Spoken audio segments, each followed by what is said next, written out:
오늘도 토요 더 깊은 예배, 말씀의 자리, 기도의 자리, 또 하나님을 찬양하는 귀한 예배 자리에 나오신 여러분을 축복합니다. 오늘부터 우리가 이제 에스더서를 가지고 매일 말씀을 묵상하게 될 텐데, 오늘은 첫 장 시작하는 시간입니다. 우리 오늘 말씀을 함께 먼저 제가 읽어드리고 기도하고 말씀을 함께 나누도록 하겠습니다. 에스더서 1장 1절에서부터 12절까지 말씀입니다. 이 일은 아하수에로 왕 때에 있었던 일이니, 아하수에로는 인도로부터 구스까지 127지방을 다스리는 왕이라. 당시에 아하수에로 왕이 수산궁에서 즉위하고 왕위에 있는지 제3년에 그의 모든 지방관과 신하들을 귀하여 잔치를 베푸니, 바사와 메대의 장수와 각 지방의 귀족과 지방관들이 다 왕 앞에 있는지라. 왕이 여러 날 곧 180일 동안 그의 영화로운 나라의 부함과 위엄의 혁혁함을 나타내더라. 이날이 지남에 왕이 또 도성 수산에 있는 귀천간의 백성을 위하여 왕궁 후원뜰에서 7일 동안 잔치를 베풀세, 백색, 녹색, 청색 휘장을 자색하는 배줄로 대리석하는 기둥 은고리에 메고 금과 은으로 만든 걸상을 화반석, 맥석, 백석, 운모석, 흑석을 깐 땅에 진설하고 금잔으로 마시게 하니, 잔의 모양이 각기 다르고 왕이 풍부하였으므로 어주가 한이 없으며 마시는 것도 법도가 있어 사람으로 억지로 하지 않게 하니, 이는 왕이 모든 국내 관리에게 명령하여 각 사람이 마음대로 하게 함이더라. 왕후 와스디도 아하수에로 왕궁에서 여인들을 위하여 잔치를 베푸니라. 제7일에 왕이 주홍이 일어나서 어전 넷이 무흐만과 비스다와 하르보나와 빅다와 아박다와 세달과 가르가스 7사람을 명령하여 왕후 와스디를 청하여 왕후의 관을 정지하고 왕 앞으로 나오게 하여 그의 아리따움을 뭇 백성과 지방관들에게 보이게 하라 하니, 이는 왕후의 용모가 보기에 좋음이라. 우리 12절 말씀 함께 읽겠습니다. 그러나 왕후 와스디는 내시가 전하는 왕명을 따르기를 싫어하니 왕이 진노하여 마음속이 불붙는 듯 하더라. 아멘. 오늘 말씀 나누기 전에 먼저 기도하겠습니다. 사랑하는 주님, 하나님의 기준, 하나님의 생각은 언제나 우리의 기준과 우리의 생각과 다릅니다. 너무 높고 너무 넓고 또 너무 깊습니다. 그 기준이 무엇이든지 간에 우리를 향한 하나님의 그 크신 사랑을 헤아릴 수 있는 오늘 이 아침이 되게 하여 주옵소서. 오늘 이 말씀을 통해 삶의 지혜를 얻게 해주시고, 하나님 우리 각자에게 주시는 메시지가 무엇인지, 이 역사를 향해 주시는 메시지가 무엇인지 우리 모두 귀를 기울이는 귀한 자리 되게 하여 주옵소서. 특별히 병 가운데 있는, 연약함 가운데 있는, 관계 어려움 가운데 있는 많은 고난당하는 성도님들에게 오늘 이 말씀이 새로운 은혜가 되게 하여 주옵소서.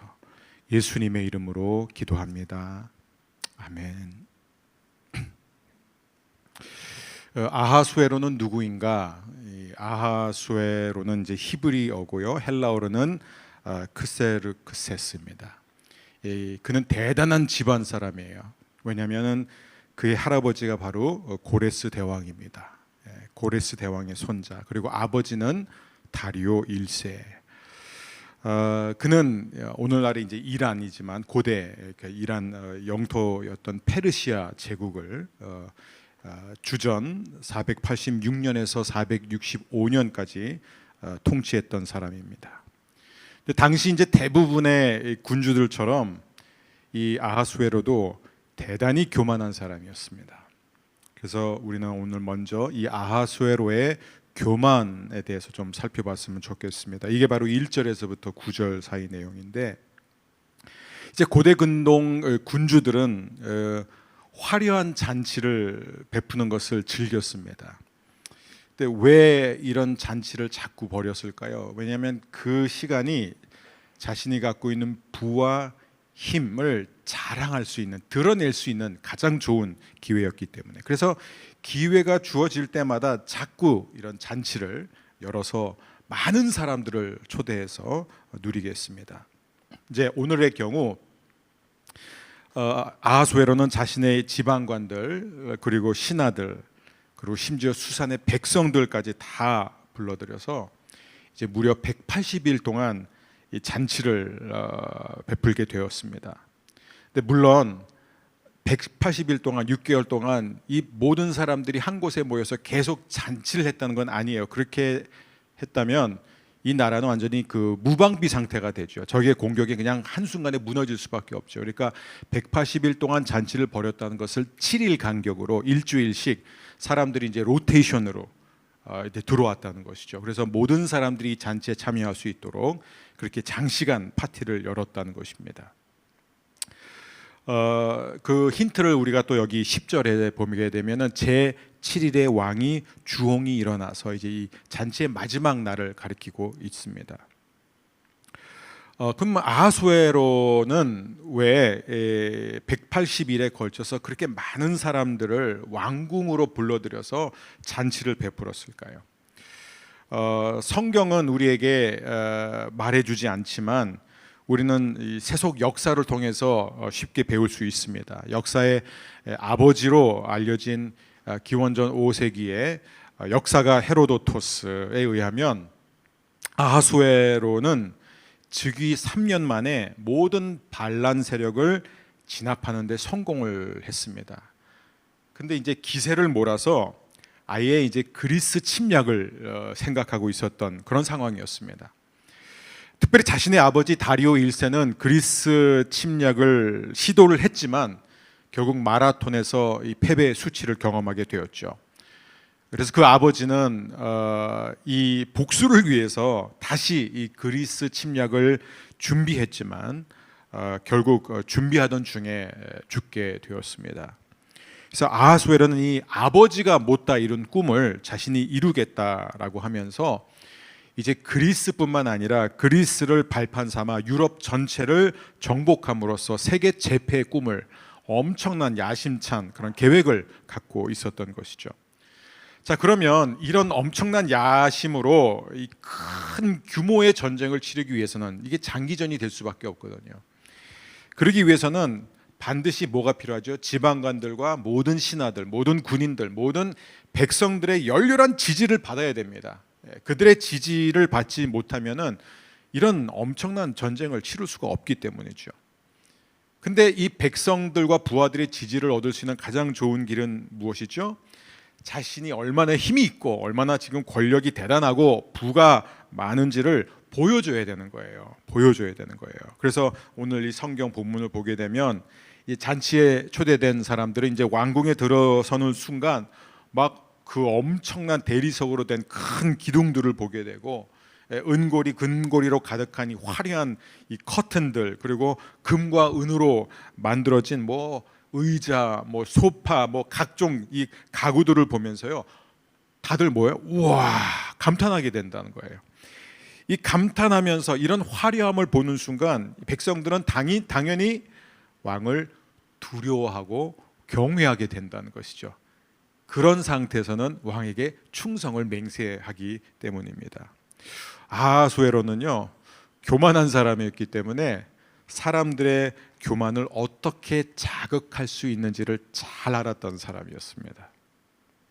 안타깝게도 이런 엄청난 부와 권력, 힘을 자랑했던 이 페르시아 제국은 결코 군사적인 승리를 이루지 못하게 되었죠. 주전 480년 그리스 남서쪽에 있는 섬 살라미스에서 아하수에로의 해군은 전멸됐고 479년에는 이 플라타이아에서 그의 군대도 완전히 격파되었습니다. 이로써 이제 세계 제패라는 꿈은 물거품이 됐고, 이 아하수에로 같은 사람이 반드시 자신의 마음에 새겼어야 하는 말씀이 바로 잠언 16장 18절입니다. 우리 같이 읽겠습니다. 교만은 패망의 선봉이요 거만한 마음은 넘어짐의 앞잡이니라. 우리가 다 아하수에로 같은 어떤 절대 권력의 자리에 있지는 않지만 그러나 우리 모두가 항상 기억해야 되는 것이에요. 교만은 패망의 선봉이다. 거만한 마음은 넘어짐의 앞잡이다. 이것은 권세 있는 힘이 있는 모든 사람들이 항상 기억해야 되는 거예요.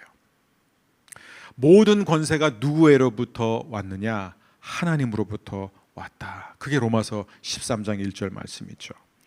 오직 하나님 한 분만 힘이 있고 하나님 한 분만 권세가 있는 분이다. 하나님 한 분만 부유한 자이다. 이것을 우리가 잊어서는 안 됩니다.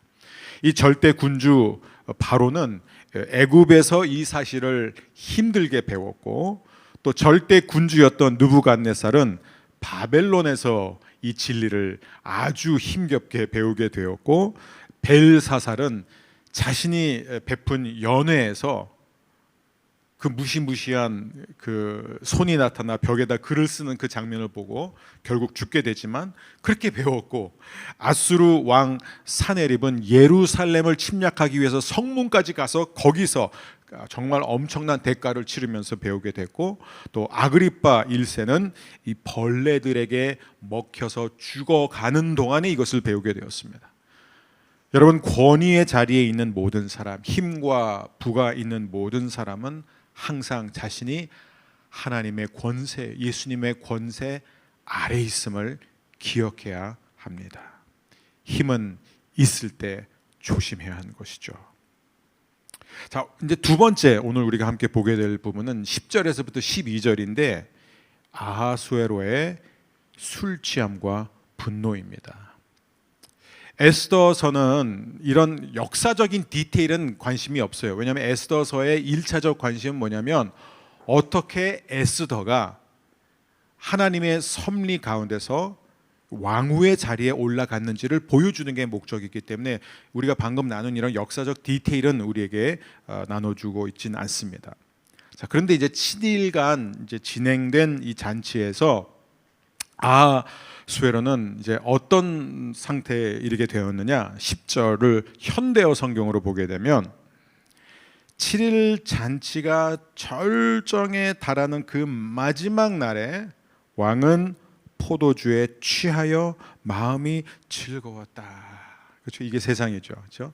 파티를 통해서 즐거움을 얻고자 하고 포도주, 술에 취해서 어떤 마음의 위로를 얻고 즐거움을 누리고자 하는 게 이게 세상 방식이죠. 자, 술에 취해서 마음이 좋았던 그는 어떤 명령을 내리느냐? 이제 10절, 11절 우리 현대어 성경으로 함께 읽겠습니다. 그래서 아하수에로 왕은 항상 자기 곁에서 시중 드는 7 내시 곧 무만, 비스다, 하르보나, 빅다, 아박다, 세달, 가르가스를 불러 이런 명령을 내렸다. 왕후 와스를 부르시오. 그가 왕비의 면류관을 쓰고 이 어전으로 나오게 하여 이 나라의 백성들과 대신들이 모두 그녀의 아름다움을 보고 감탄하게 하시오. 우리가 잘 알지만 왕후 와스디는 어떻게 했죠? 왕의 명령을 거절했습니다.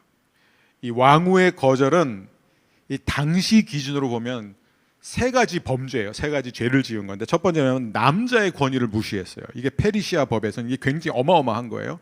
두 번째는 뭐냐면 남편의 명령에 또 불복종했고 세 번째는 왕의 명령, 상관의 명령에 불복종했다는 것이죠. 그 결과는 뭐냐면 이제 이 아하수에로는 자신이 힘을 과시하고 뭔가 이렇게 충성심을 받아내야 되는 수많은 이 부하들과 군인들과 백성들 앞에서 아내 하나 제대로 다스리지 못하는 무능한 왕으로 이제 추락한 거예요. 그러니까 아내도 그의 말을 듣지 않는 자신의 권위가 이게 땅에 완전히 떨어져서 짓밟히는 그 생각에 분을 감추지 못한 너무너무 화가 난 거예요. 성경을 자세히 보니까 12절 후반부에 이렇게 되어 있습니다. 현대어 성경. 그의 온 몸에서 분노가 불길처럼 치솟아 올랐다. 근데 우리가 이제 에스더서를 읽어 나가면 우리가 이제 보게 되는 이 아하수에로는 어떤 왕이냐, 미리 우리가 이제 며칠 계속 보게 될 건데, 이제 어떤 왕의 모습이냐면 이 고대 세계에서 사실 그 당시에는 최고의 힘과 권력을 자랑하는 군주였습니다. 그는 모든 것을 다스렸어요. 하지만 자신은 다스리지 못했다는 것이죠. 더 나아가 그는 부하들에 의해, 내시들에 의해 너무나 쉽게 설득당하는 무능한 지도자였습니다. 그들의 제안을 듣자마자 두 번 생각하지 않고 그냥 충동적으로 결정을 해요. 근데 이번만 그런 게 아니라 나중에도 또 그래요. 그러고 나서 뒤늦게 후회하는 그런 사람이었습니다. 그리고 당연히 무엇이든지 자기가 원하는 대로 되지 않으면, 자기 뜻대로 되지 않으면 분노를 감추지 못하는 사람이었습니다. 정리하자면 그는 막강한 제국의 1인자였지만, 통치자였지만 결코 자신을 통제하지도 못하고 다스리지도 못하는 사람이었습니다. 잠언 16장 32절을 보게 되면 우리 같이 읽겠습니다. 노하기를 더디하는 자는 용사보다 낫고 자기의 마음을 다스리는 자는 성을 빼앗는 자보다 나으니라. 참 이 말씀이 은혜되면서 절망이 되죠. 되게 좌절이 되는 말씀이에요. 우리 가운데 과연 용사는 몇이나 될까? 우리 가운데 성을 빼앗는 자보다 나은 자가 과연 몇이나 될까? 정말 어렵습니다. 노하기를 더디하는 자, 자기의 마음을 다스리는 자, 이런 사람이 하나님 앞에서 친정한 용사라는 것이죠. 아하수에로 왕이 이 역사적으로 이룬 업적 가운데 하나가 수산에 엄청나게 높은 정말 견고한 성을 세웠다는 거예요. 그 성벽은요, 그냥 보기만 해도 이렇게 입이 딱 벌어질 정도로 높았고 견고했습니다. 난공불락이었어요. 강한 요새였어요. 그런데 이 아하수에로는 자신의 마음을 세우는 데는 처절하게 실패합니다. 잠언 25장 28절, 자기의 마음을 제어하지 아니하는 자는 성읍이 무너지고 성벽이 없는 것과 같으니라. 결국 이 아하수에로는 자신의 마음 하나를 다스리지 못하는 무능한 왕이었던 것입니다. 저는 여러분 모두에게 하나님께서 자신의 마음을 제어할 수 있는, 자신의 마음을 다스릴 수 있는, 그리고 화 안 날 수가 없지만 그 분을 제어할 수 있는 그런 놀라운 은혜를 주시기를 바랍니다. 자, 그런 것을 할 수 있는 이제 좋은 이 비결, 여기서 우리가 잠시 이제 멈춰서 생각해야 할 부분이 바로 술과 분노에 대한 생각입니다. 술과 이 분노만큼 인간 사회에 이 파멸을 가져온 세력은 없을 거예요.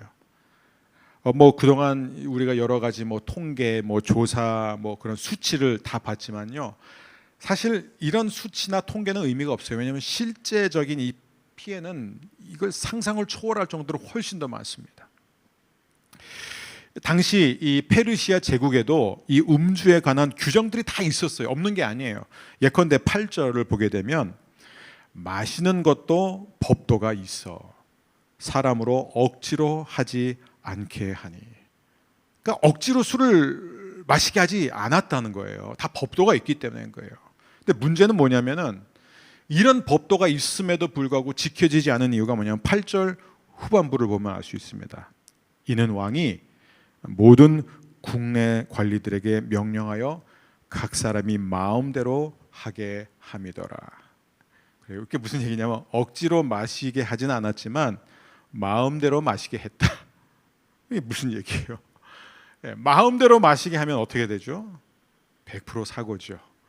이 왕도 자기 마음대로 마셨어요. 그리고 그 결과는 참혹했습니다. 여러분, 이제 이 부분에 있어서 성경은 술에 대해서 뭐라 그러냐? 분명한 것은 뭐냐면 성경은 일제 술을 마시지 말라라고 명령한 적 없어요. 그건 팩트입니다. 술 마시지 말라, 술 취하지 말라라고도 명령했어요, 명백하게. 근데 술을 마시지 말라라고 명령한 적은 없어요. 그러나 술을 마시지 말라고 가르치긴 합니다. 이 차이를 여러분이 구분하셔야 돼요. 명령은 아니지만 그렇게 성경은 가르친다는 거예요. 광야를 통과하던 이스라엘 백성에게도 하나님께서 이 부분에 대해서 말씀을 여러 번 하셨어요. 물론 제사를 드리는 제사장들에게도 이런 말씀을 하셨습니다. 특별히 이제 특수한 경우지만 나실인의 경우, 하나님이 특별한 뜻을 갖고 세운 사람의 경우는 포도주를 일절 입에 대지 못할 뿐만 아니라 포도 껍질과 씨도 먹지 말라고 하나님이 말씀하셨습니다. 우리가 이제 이 술, 알코올을 이제 판매하는 회사들의 광고를 보면은 항상 같아요. 너무 정말 우리가 막 따라가고 싶은, 너무 예쁘고 잘생기고 세련되고 아름다운 사람들이 이렇게 모여서 막 웃으면서, 그러면서 우리한테 성공을 위해서는, 진정한 행복을 위해서는, 사회성을 위해서는 술을 마셔야 된다, 이런 메시지를 계속 우리한테 던지고 있죠. 이게 사회성과 성공을 위한 필수 조건인 것처럼 보여줍니다. 하지만 여러분, 우리가 너무 잘 알지만 현실은 그것과 다를 때가 너무 많다는 거예요. 술은 결혼 파괴, 가정 파괴의 주범이라는 거예요. 병든 몸, 망가진 마음의 원흉입니다. 이 땅에 있는 수많은 성폭력과 학대의 직접적인 원인이기도 하고, 우리의 커리어가 물거품이 되고 날아가 버리고 음주운전, 뺑소니, 각종 범죄, 이런 모든 것들의 이 촉진제 역할을 하는 게 바로 술이라는 거예요. 그러니까 결코 이것은 사회성도 성공도 아니라는 것이죠. 그래서 성경은 우리가 생각하는 것보다 훨씬 더 자주 술 취함에 대해서 경고를 하고 있습니다. 제가 이제 그 말씀을 살짝 띄웠는데 나중에 한번 집에 가셔서 보시면 좋을 것 같아요. 잠언 여러 구절들이 있고, 또 이사야서, 누가복음, 로마서, 고린도전서, 에베소서, 베드로전서, 이렇게 쭉 그걸 반복하고 있습니다. 그렇다면 성경에 의하면 술 취함을 피할 수 있는 가장 좋은 방법은 무엇일까요? 성경에 의하면 술을 입에 대지 않는 것이라는 거예요. 제가 예전에 굉장히 재미있는 일본 속담을 본 적이 있습니다. 이렇게 돼 있어요. 처음에는 사람이 술을 취하고, 그 다음에는 술이 술을 취하고, 마지막에 가서는 술이 사람을 취한다. 이게 사실 맞는 말입니다. 그래서 이 르무엘 왕의 어머니는 아들에게 어떻게 가르쳤냐면 잠언 31장 4절이에요. 우리 함께 읽겠습니다. 르무엘아, 포도주를 마시는 것이 왕들에게 마땅하지 아니하고 왕들에게 마땅하지 아니하며 독주를 찾는 것이 주권자들에게 마땅하지 않도다. 이걸 왜 반복했냐면 강조를 하는 거예요. 술 취함에 두드러진 결과 가운데 하나가 분노예요. 지금 아하수에라는 우리들에게 그것을 가르쳐준다. 술을 취하게 되면 어떻게 되냐? 분노하게 된다는 거예요. 분을 감출 수 없게 된다는 거예요. 아하수에라는 왜 왕후 와스디에게 그렇게까지 화가 났을까요? 사실 우리가 따지고 보면 와스디가 옳았어요. 와스디는 잘못한 게 없어요. 사실 그런 왕의 명령에 순종하는 게 더 이상한 거예요. 그가 너무나 어리석고 너무나 유치하고 너무나 멍청한 행동과 말을 했기 때문에 지금 아하수에라가 화가 난 거예요. 그러니까 무슨 얘기냐면 자기 자신 때문에 화가 난 거예요.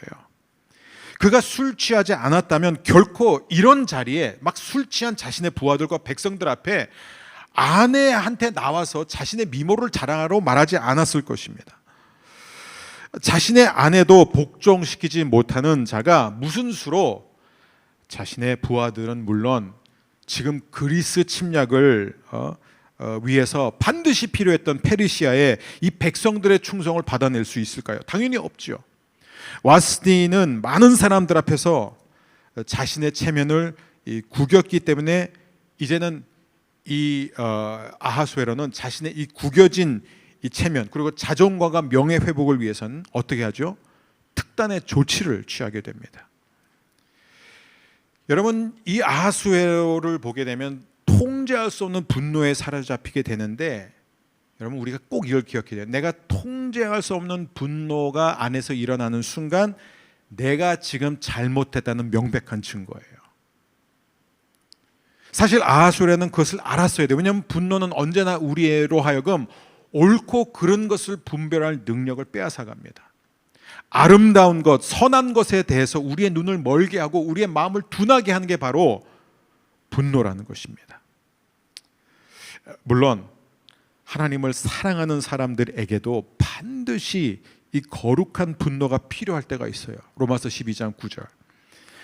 그리고 우리 예수님도 죄를 보시면서 특별히 위선자들을 보시며 막 분을 참지 못하셨어요. 너무 화가 나셨죠. 대표적으로 마가복음 3장 5절.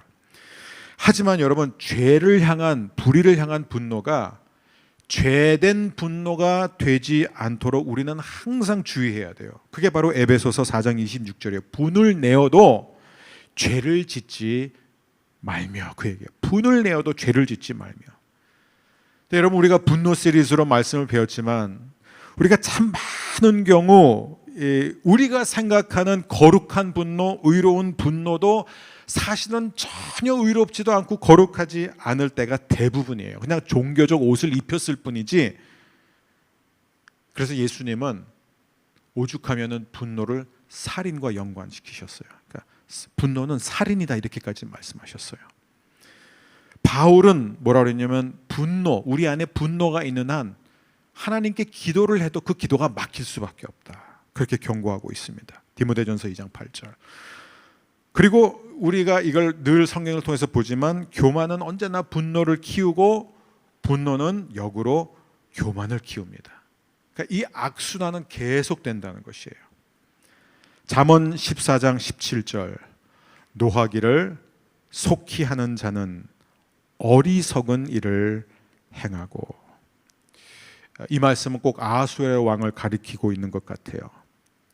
그는 사실 와스디에게 화를 낼 것이 아니라 자신에게 화를 냈어야 됐습니다. 자신의 이 멍청함에 대해서, 자신의 이 교만함, 자신의 이 술취함, 자신의 분노에 대해서 스스로에게 화를 냈어야 했던 사람이죠. 결론입니다. 결국 아하수에로의 교만, 그 교만에서 음주. 교만한 사람들의 특징이 뭔지 아세요? 하나님의 말씀이 있음에도 불구하고 무시해요. 그리고 술을 취합니다.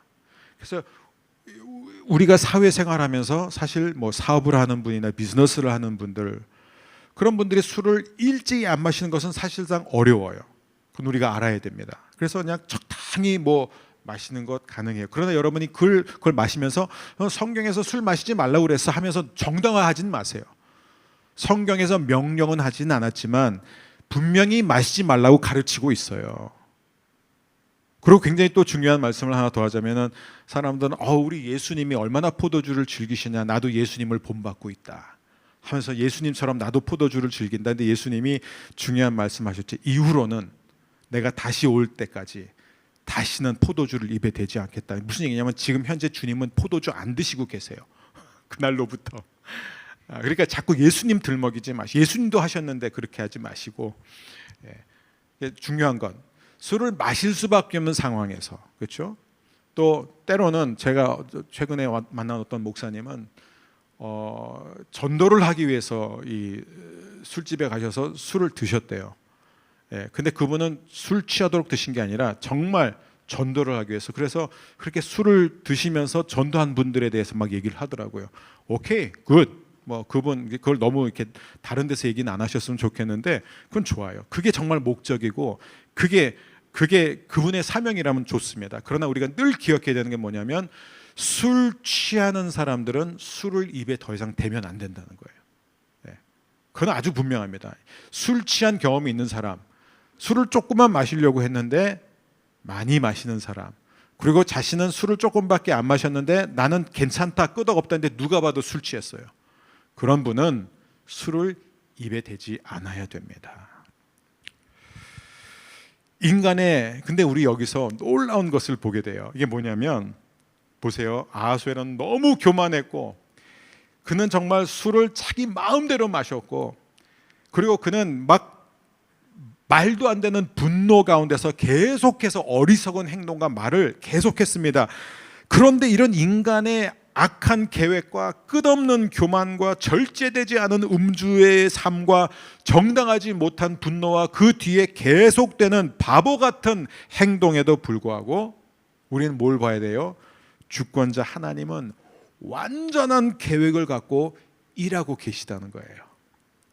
악하고 탐욕스러운 인간들의 계획 위에는 언제나 훨씬 더 크고 놀라운 하나님의 완벽한 계획이 실행되고 있음을 우리는 볼 수 있게 되기를 바랍니다. 여러분의 삶 가운데서 지금 어떤 일이 일어나고 있든지 간에 여러분 이 사실을 잊지 마십시오.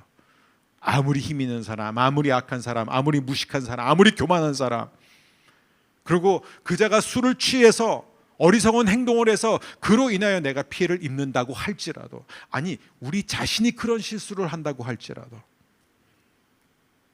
하나님의 주권, 하나님의 계획, 우리를 향한 하나님의 뜻은 하나님의 선하심 때문에, 하나님의 변하지 않는 사랑 때문에 오늘도 실행되고 있습니다.